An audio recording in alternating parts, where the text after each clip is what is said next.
Guys, आज हम लोग पढ़ेंगे फार्माकोकाइनेटिक्स के बारे में। फार्माकोलॉजिकल का जो इंट्रोडक्शन चैप्टर था उसमें मैंने फार्माकोकाइनेटिक्स के बारे में बताया था कि फार्माकोकाइनेटिक्स होती क्या है। तो उसका आज डिस्क्रिप्शन में बताऊंगी कि फार्माकोकाइनेटिक्स एक्चुअली है क्या। तो फार्माकोकाइनेटिक्स होती है कि body acts on the drug. हमारी बॉडी ड्रग्स पे क्या एक्ट करती है। अगर मान लेते हमने ड्रग्स लिया, ठीक है, तो हमारी बॉडी उस पर क्या काम करेगी।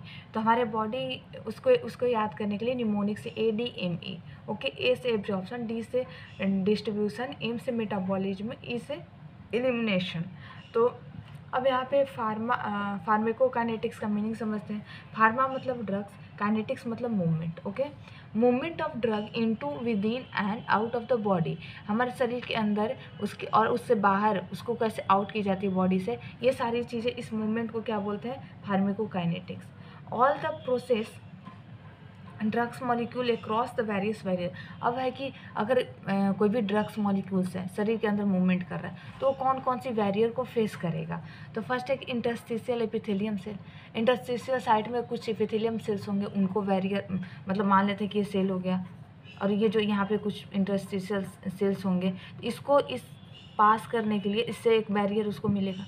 फिर जब वो सेल के अंदर जाएगा, जब वो सेल के अंदर जाएगा तो सेल मेम्ब्रेन का बैरियर, यहाँ पे जो सेल मेम्ब्रेन दूसरा है, पहला इंटरस्टिशियल दूसरा सेल मेम्ब्रेन, जब वो सेल मेम्ब्रेन से जाएगा तो उसको एक बैरियर का सामना करना पड़ेगा। तीसरा रीनल फिल्ट्रेशन, जहाँ पे रीनल फिल्ट्रेशन किडनी में होती है, तो जब ग्लोमेरुलर से वो चीज़ें फिल्टर होके आती है यहाँ पे वुमेंस कैप्सूल में, तो यहाँ पे उसको एक बैरियर का सामना करना पड़ेगा। कैपिलरी बैरियर, अगर मान लेते हैं कि कहीं से भी ये छोटी छोटी कैपिलरी होती है, वेंस कैपिलरी, तो इनसे अगर आएगा अंदर या फिर यहाँ से बाहर की तरफ जाएगा तो भी इसे एक बैरियर के सामना करना पड़ेगा, बैरियर का। अब ट्रांसपोर्ट कितने तरह की हो सकती है। हमारे शरीर में ट्रांसपोर्ट दो तरीके से हो सकती है, या पहला एक्टिव और दूसरा पैसिव। एक्टिव में हम जानते हैं कि ATP की ज़रूरत पड़ेगी, एनर्जी की एक्सपेंडिचर होगी, और पैसिव में एनर्जी की कोई ज़रूरत नहीं होती है। अब एक कि इसमें बारी बारी से हम एक एक करके पढ़ेंगे, absorption, distribution, metabolism and elimination. तो फर्स्ट इसमें हम पढ़ेंगे एब्जॉर्प्शन। एब्जॉर्प्शन जो होती है कि जब हमारा ड्रग मैंने लिया, एडमिनिस्ट्रेशन हो गया हमारे शरीर में, वो सर्कुलेशन में जाएगी। सर्कुलेशन में जाने के बाद तो साइट ऑफ एक्शन, मान लेते हैं कि उसको कहाँ पे एक्ट करना है, कौन से बॉडी पार्ट में एक्ट करना है, लीवर, लंग्स, स्टोमक, कहाँ पे एक्ट करना है, वहाँ पे वो जाएगा। फिर एब्जॉर्प्शन होगी वहाँ पे जब वो गया एक्टिव साइड पे, तो वहाँ एब्जॉर्प्शन होगी, या तो एक्टिव होगी या फिर पैसिव होगी। लेकिन अगर IV फ्लूइड है तो इसमें थोड़ा सा डिफरेंट हो जाता है, क्योंकि IV fluid directly systemic circulation में चला जाता है। अब इसमें जो अभी हम ड्रग्स लेते हैं वो IM ले सकते हैं, इंट्रामस्कुलर, सबक्यूटेनियस, इंट्राडर्मल, इंट्रावेनस वगैरह ले सकते हैं, ठीक है। अब हम पढ़ेंगे factor that influence the absorption of drugs. अब कौन कौन सी फैक्टर है जो हमारे ड्रग्स के एब्जॉर्प्शन में इन्फ्लुएंस करती है। तो सबसे फर्स्ट है डिसइंटीग्रेशन एंड डिसोल्यूशन टाइम। अब डिसइंटीग्रेशन का मतलब होता है ब्रेक डाउन। अब जो भी हम ड्रग्स लिए हैं वो जब तक ब्रेक डाउन नहीं होगा, स्मॉलर पीसेज में ब्रेक नहीं होगा, एब्जॉर्बेबल फॉर्म में ब्रेक नहीं होगा, तो तब तक एब्जॉर्ब नहीं होगा। फिर दूसरा है कि डिजॉल्व होना चाहिए। मान लेते हैं कोई भी पाउडर फॉर्म नहीं है तो अंदर जाके गैस्ट्रिक जूस में डिजॉल्व होना चाहिए, या फिर कोई लिक्विड में डिजॉल्व होनी चाहिए, कोई और एंजाइम में डिजॉल्व होनी चाहिए, तब जाके तो ये एब्जॉर्ब होगी, ठीक है। तो यहाँ पे है liquid drugs dissolve more faster than solid. यहाँ पे बोल रहा है कि लिक्विड जो ड्रग्स रहेगी वो बहुत तेज़ी से एब्जॉर्ब होगी देन सॉलिड की अपेक्षा। फिर उसके बाद डिले इन डिसइंटीग्रेशन, अगर उसको ब्रेक डाउन होने में टाइम लग रहा है तो क्या होगा, डिजॉल्व होने में भी टाइम लगेगा, और डिजॉल्व होने में टाइम लगेगा तो एब्जॉर्प्शन होने में टाइम लगेगा। तो इसका मतलब यहाँ पे एक एग्जांपल है कि जब हम पाउडर फॉर्म में किसी ड्रग्स को लेते हैं या फिर लिक्विड फॉर्म में लेते हैं तो टैबलेट के अपेक्षा वो जल्दी ईजिली एब्जॉर्ब होता है, ओके। अब थर्ड है फार्मूलेशन। फार्मूलेशन का मतलब समझ ही गए होंगे, फार्मूला बेस्ड। अब हम कोई भी केमिकल कंपाउंड ले रहे हैं, ड्रग्स एक केमिकल कंपाउंड ही है, तो उसमें कोई ना कोई मॉलिक्यूल्स होंगे, तो वो मॉलिक्यूल्स इंटरफेयर कर सकते हैं एब्जॉर्प्शन में। जैसे मान लेते हैं स्टार्च या लैक्टोज है, ये इंटरफेयर करता है एब्जॉर्प्शन में, क्योंकि स्टार्च और लैक्टोज जो है वो GI ट्रैक में जाएगा तो उसका मेटाबॉलिज्म में जाएगा, डाइजेशन हो सकता है, उस वजह से इंटरफेयर हो सकता है। तो फार्मूला के हिसाब से भी इंटरफेरेंस आती है। अब रहा पार्टिकल साइज। अब पार्टिकल साइज से हम लोग को समझ में आ ही रहा होगा कि पार्टिकल साइज कहने का मतलब कि अगर छोटा कोई साइज है किसी भी ड्रग्स का, स्मॉलर साइज है तो इजीली वो एब्जॉर्ब होगा। तो इसका एग्जांपल है कॉर्टिकोस्टेरॉइड, डिजॉक्सिन, एस्पिरिन, टॉल ब्यूटारामाइड, ये सब सारी चीज़ें जो है वो बहुत जल्दी एब्जॉर्ब होती है क्योंकि इनका पार्टिकल बहुत ही स्मॉल होता है। अब फोर्थ जो है वो लिपिड सॉल्युबिलिटी पे। अब जैसा हम देखेंगे कि जो भी मेम्ब्रेन है, सेल मेम्ब्रेन है, प्लाज्मा मेम्ब्रेन, वो किस चीज़ का बना रहता है? लिपिड का बना रहता है। तो वो लिपिड सॉल्युबल कोई भी मटेरियल रहेगा, लिपिड सॉल्युबल पार्टिकल रहेगा तो उसको इजीली ऑब्जर्व कर लेगा। ओके, और लिपिड सॉल्युबल को ही क्या बोलते हैं? नॉन पोलर बोलते हैं। जबकि वहीं वाटर सॉल्युबल रहेगा या पोलर पार्टिकल रहेगा वो जल्दी एब्जॉर्ब नहीं होगा, इजीली एब्जॉर्ब नहीं होगा। जबकि ये जो होगा लिपिड सॉल्युबल वो इजीली एब्जॉर्बेबल होगा। Our epithelium layer made up of the lipid, ठीक है, अभी मैंने बताया। Then lipid soluble particle absorb easily, lipid soluble particle easily absorb होंगे, ठीक है। अब वाटर सॉल्युबल वही हम पोलर बोलते हैं जो कि नॉट एब्जॉर्ब बाय एपिथेलियम, ठीक है। और लिपिड सॉल्युबल और नॉन पोलर को ही हम लोग लिपिड सॉल्युबल को ही हम लोग नॉन पोलर बोलते हैं, वो बहुत फास्ट तेज़ी से एब्जॉर्ब होगा। अब फिफ्थ है पीएच एंड आयोनाइजेशन। अब देखो यहाँ पे पीएच बोल रहा है, तो अगर मान लेते हैं कि कोई एसिडिक मीडियम है, ठीक है, और कोई पार्टिकल एसिड है, तो अगर सेम में रहे, एसिड में जाए, ठीक है, एसिडिक मीडियम में कोई एसिड पार्टिकल जाए तो उस चीज़ को हम क्या समझेंगे कि वो अनआयोनाइज्ड है। क्या है?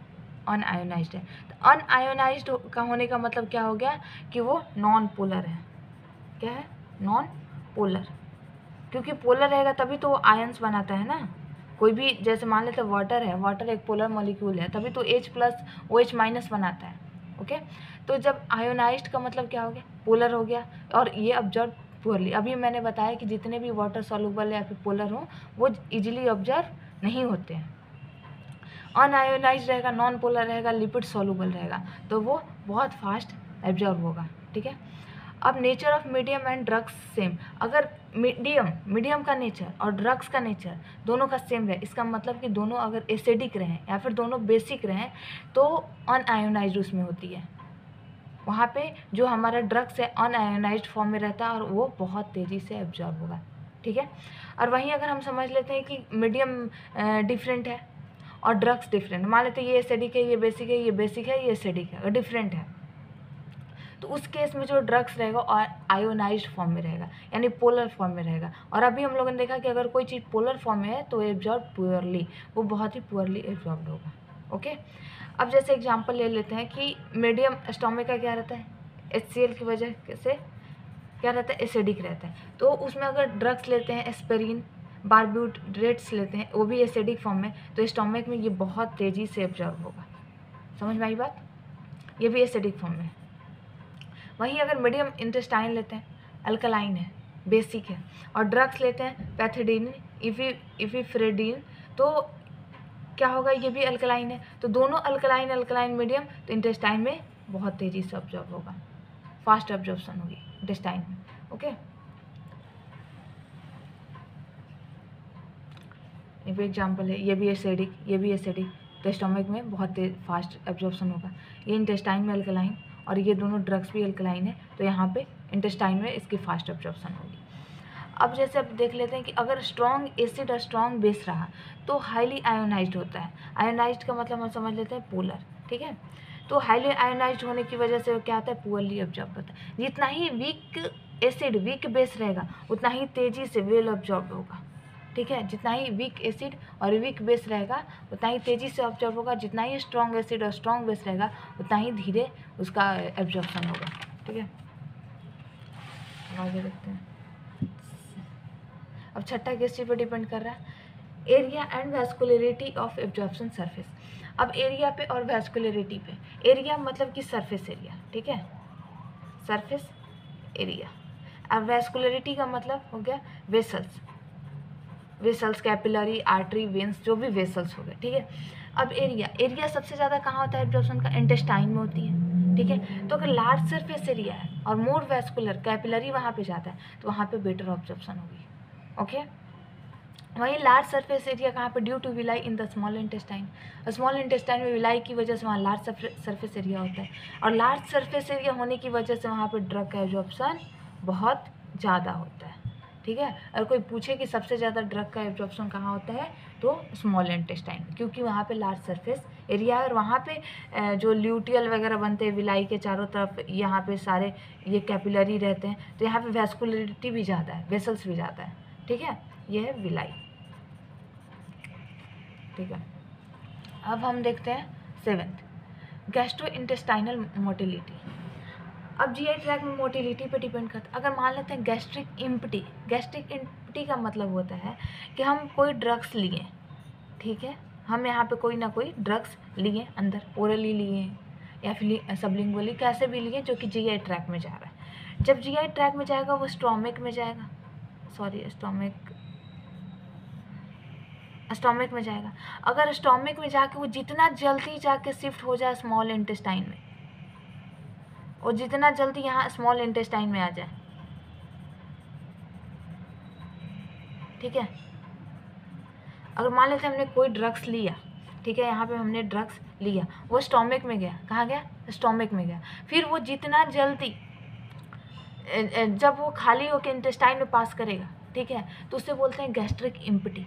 अब यहाँ पे खाली हो रहा है ना, ड्रग्स जो है नीचे की तरफ शिफ्ट कर रहा है, तो ये खाली हो रहा है, तो इम्पटी का मतलब क्या होता है, खाली। तो यहाँ पे ये जो स्टोमक है वो खाली हो रहा है, तो इसे बोलेंगे गैस्ट्रिक इम्पटी। तो हम देख रहे हैं कि स्मॉल इंटेस्टाइन में एब्जॉर्प्शन ज़्यादा होता है, तो जब जितना जल्दी ये इंटेस्टाइन में पहुँचेगा उतनी तेज़ी से एब्जॉर्प्शन होगी। समझ में आई बात है, मतलब कि इंटेस्टाइन में सबसे ज़्यादा एब्जॉर्प्शन हो रहा है, और जितना जल्दी ये इम्पटी यहाँ से खाली होगा, यहाँ से ड्रग्स नीचे की तरफ शिफ्ट करेगा, स्मॉल इंटेस्टाइन में जाएगा, उतनी तेज़ी से एब्जॉर्प्शन होगा। इसका मतलब है कि गैस्ट्रिक इम्पटी का मतलब है Passage the drugs into intestine, वो तो बता ही दिया कि इंटेस्टाइन में ड्रग्स जाएगी। जितना ही कम gastric empty time, small gastric empty time जो है जितना ही कम रहेगा उतना ही ज़्यादा एब्जॉर्प्शन होगा, क्योंकि वो बहुत जल्दी तेज़ी से नीचे स्मॉल इंटेस्टाइन में जाएगा, और स्मॉल इंटेस्टाइन में सबसे ज़्यादा ड्रग्स एब्जॉर्प्शन होती है। तो इम्पटी टाइम बहुत ही कम रहा तो तेज़ी से एब्जॉर्प्शन होगा। अब इंटेस्टाइनल मोटिलिटी का देख लेते हैं। इसमें दो चीज़ें आती है, गैस्ट्रिक इम्पटी का आती है और इंटेस्टाइनल मोटिलिटी आती है। अब इंटेस्टाइनल मोटिलिटी का देख लेते हैं। इंटेस्टाइनल मोटिलिटी हाइयर, मतलब कि डायरिया वगैरह हो रहा है और हम कुछ भी चीज़ ले रहे हैं वो पास आउट हो जा रहा है बाहर डायरिया वगैरह की वजह से, तो क्या होगा, ड्रग एब्जॉर्प्शन बहुत ही रिड्यूस हो जाएगा। क्योंकि हम डायरिया में देखते हैं कि फ्लूडी स्टूल आती है, वाटरी स्टूल आती है, मतलब जो भी चीज़ हम वाटर के फॉर्म में ले रहे हैं, मतलब अच्छे से एब्जॉर्ब नहीं होती हमारी बॉडी में। तो हम कोई भी ड्रग्स वगैरह लेंगे तो इजीली एब्जॉर्ब नहीं होगी, अच्छे से एब्जॉर्ब नहीं होगी। ठीक है, अब हम देखते हैं 8th, देखते हैं परजेंस ऑफ फूड। अब मान लेते हैं कि ड्रग्स में भी कॉम्प्लेक्स विथ फूड। अब हम भोजन खा रहे हैं, भोजन खा के जस्ट तुरंत हमने दवा ले ली, ठीक है, अब वो क्या होगा कि भोजन के साथ, खाने के साथ वो जो भी हम फूड लेगा उसके साथ कोई ना कोई कॉम्प्लेक्स बना लेगा, और कोई ना कोई कॉम्प्लेक्स बना लेगा तो वो पुअरली एब्जॉर्ब होगा।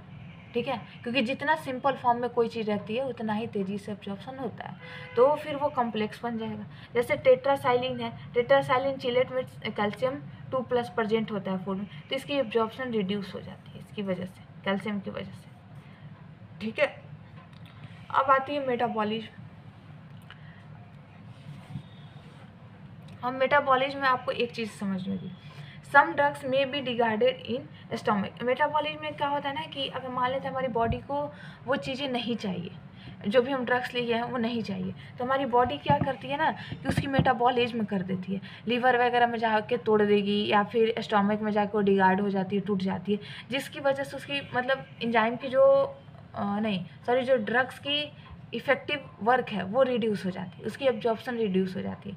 जैसे इंसुलिन या पेप्टाइड फॉर्म में होती है, इंसुलिन जो एंजाइम है वो पेप्टाइड फॉर्म में रहती है, तो क्या होगा कि पेप्सिनोजेन जो एंजाइम है स्टोमक में वो उसे ब्रेक डाउन कर देगा, तो उससे जब उसकी ब्रेक डाउन कर देगा तो वो जल्दी एब्जॉर्ब नहीं होगा। ठीक है,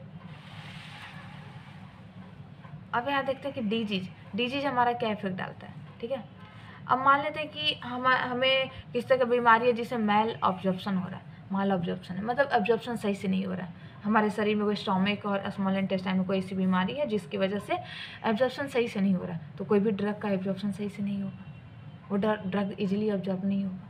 ठीक है। अब इसमें एक टर्म आती है फर्स्ट पास मेटाबॉलिज्म। अब इसे थोड़ा समझ लेते हैं, क्योंकि ये कहीं आप लोग पढ़ेंगे तो फिर ये चीज़ें आएंगी बुक में, तो समझ लेना जरूरी है। The metabolism of drug during its passage from site of absorption to the systemic circulation. अब बोल रहा है कि कोई भी ड्रग्स हमारे शरीर में गई, उसका मेटाबॉलिज्म हुआ, और मेटाबॉलिज्म होने के बाद उसका ऑब्जर्प्शन हुआ और सिस्टमिक सर्कुलेशन में चला गया। तो इसमें क्या होता है कि फर्स्ट पास मेटाबॉलिज्म में होता है कि जो भी हम ड्रग्स लिए वो ड्रग्स लीवर में जाएगी पोर्टल सिस्टम से होते हुए। किस सिस्टम से? पोर्टल सिस्टम से होते हुए, मतलब पोर्टल यानी पोर्टल सिस्टम जो इंटेस्टाइन और लीवर के बीच में होती है, पोर्टल सिस्टम से होते हुए लीवर में जाएगी। तो लीवर में जाके सबसे पहले मेटाबॉलिज्म होता है ड्रग्स का, तो उससे हम लोग बोलते हैं फर्स्ट पास मेटाबॉलिज्म। तो वो लीवर में ना जाके डायरेक्टली वो सिस्टमिक सर्कुलेशन में चल जा रहा है, तो वहाँ से वो पास हो गया, वहाँ लीवर में वो नहीं गया, वहाँ से वो पास हो गया। तो ड्रग्स डायरेक्टली सिस्टमिक सर्कुलेशन में चला जाए, लीवर में ना जाए, तो उससे हम क्या बोलते हैं? First pass metabolism. मैंने अब एक बार और समझिए, मान लेते ओरली हम लोग लिए कोई भी ड्रग्स, ठीक है, ओरली लिए, तो हमारे जीआई ट्रैक में जाएगी, जीआईटी में जाएगी, फिर उसके बाद पोर्टल सिस्टम में जाएगी, पोर्टल सिस्टम में जाएगी, अब पोर्टल सिस्टम के बाद लीवर में जाएगी, और लीवर के बाद अब जाएगी सिस्टमिक सर्कुलेशन में। लेकिन वो जीआई ट्रैक पोर्टल सिस्टम इधर से जाने के बजाय वो डायरेक्टली सिस्टमिक सर्कुलेशन में चली जाए, तो उसे बोलते हैं फर्स्ट पास मेटाबॉलिज्म, ठीक है। अब आती है बायो अवेबिलिटी।